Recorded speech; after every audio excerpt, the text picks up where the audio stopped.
The reason most black people worldwide are having a hard time standing with Israel is because the script currently unfolding before our eyes is all too familiar. So it would be hypocrisy if we stood with Israel. Allow me to elaborate. Yesterday I came across the street. Jews marched in Selma. Jews marched for George Floyd. Jews showed up for Black Lives Matter. BLM is a disgrace. We will still be there for you guys next time because that's who we are. But now we know who you are. Responding to this tweet will need a whole separate video, but it's what prompted me to create this video. And before your favorite internet personalities twist my words and claim that I'm insinuating that black people support what Hamas did on October 7th, no, I'm not. And I haven't come across a single black person who thinks what happened to innocent non-combatant Israelis is okay. To me personally, the Hamas organization and the Israeli government are two sides of the same coin. Hamas takes advantage of the Palestinians' plight in order to advance its ideological principles of Islamism by pursuing a principle of jihadism against Jews. On the other hand, the Israeli government is a racist and oppressive country whose current system of violence and oppression has directly resulted in the existence of militant organizations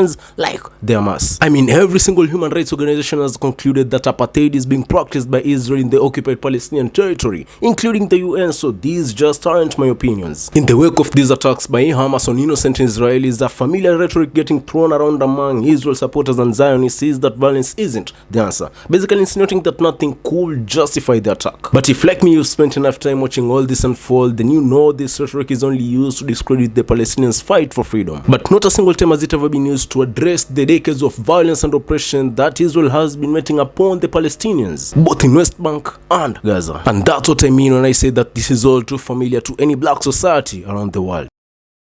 When bodies of black men were hanging all across America for centuries because they looked at white women the wrong way, or when black children were used as bait for hunting alligators, the US government and mainstream media at the time had nothing to say. But as soon as black resistance organizations like the Black Panthers or Malcolm X dared respond to the violence with excessive force in return, everyone from local news to government organizations like the FBI called them the greatest threat to internal security in the country at the time. But through all this smearing campaign, none of them dared address the human rights violations the African American community experienced for centuries. And when Haitian slaves fought back and liberated themselves from French rule, every single Western nation boycotted Haiti and placed an embargo upon the nation, leaving Haiti mired in poverty. How dared they fight for their freedom? Even worse, when the Mau fighters in present-day Kenya picked up arms and decided to fight back against British colonization, the British and fellow Western countries called the Mau, and I quote, a savage, a violent and depraved tribal cult, an expression of unrestrained emotion rather than reason. Again, none of them dared address the atrocities carried out by the British troops on the native population. Now, what happened in South Africa needs no introduction. Over a period of 40 years, native South Africans were subjected to an authoritarian political system that not only treated them as less than human, but also moved them from their homes and moved them into segregated neighborhoods. And what happened when South Africans finally had enough and decided to fight back? The government cracked down on them, leaving tens of thousands of South Africans dead, and not a single person has ever been held accountable for this clear disregard for human life. So yeah, black people are all too familiar with the rhetoric getting thrown around across mainstream media and government organizations. You know, where even after you've been oppressed for decades or even centuries, the mainstream media keeps focusing on your reaction to the oppression and not the oppressor's action, thereby presenting you as irrational, angry and barbaric actors that cannot exist in peace, basically discrediting your suffering and fight for a better future by misrepresenting your outcries and escalation of violence. And just to be clear, unlike what the monsters running the Israeli government have tried to imply, this issue has nothing to do with religion differences. If that were the case, I think most people of African descent will be inclined to stand with Israel given the treatment of black people in Middle Eastern societies. As Malcolm X put it, if you're not careful, the newspapers will have you hating the people who are being oppressed and loving the people who are doing the oppressing. Peace!